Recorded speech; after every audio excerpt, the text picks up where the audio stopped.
If my day is filled with gratitude, I'm going to have a positive impact on everybody around me. The more I work with myself, that is the highest form of help that I can offer the outside. Welcome to this video.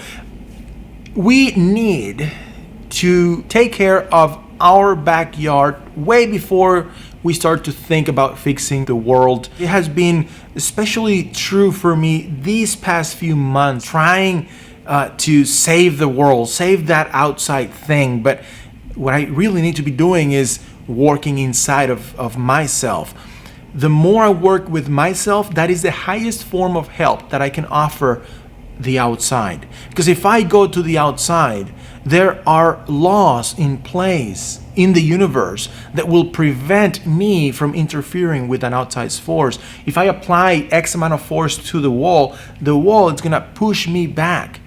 Not because the wall wants to push me back, just because it's a law.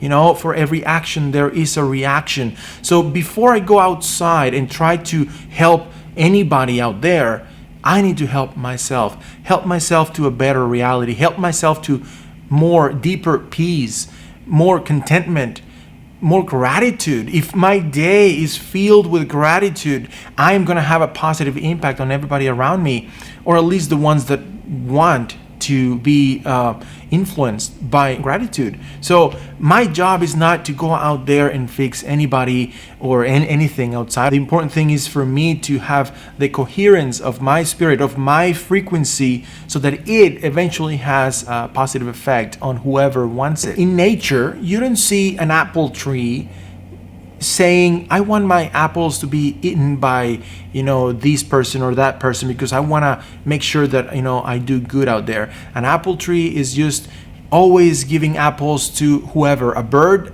a worm, a king. It doesn't matter. The apple tree does not care because the apple tree is being true to the essence, to being an apple tree.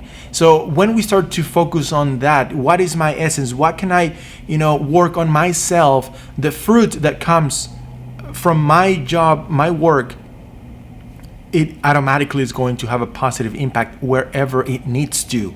I don't have to worry about that. So the moment that I stop worrying about who is going to benefit, who needs me, when I flip that switch off, that's when I can tap into the coherence of who I am, and then I can work on myself.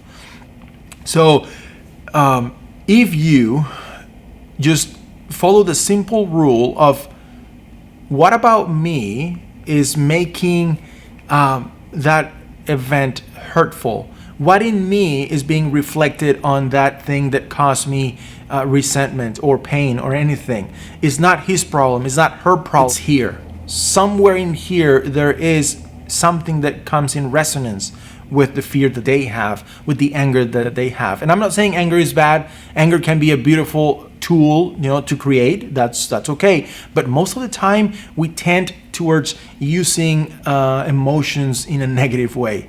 So until we learn to use emotions at the right time, at the right place, then we should really, really focus on just working in ourselves. Use your breath, use trees, the birds, the sound of rain, whatever you want to help you tune in to a frequency, to an emotion that you want your life to be guided with. Anyway, thank you for sharing your time with me. I'm excited to be here with you. Have a wonderful, wonderful day.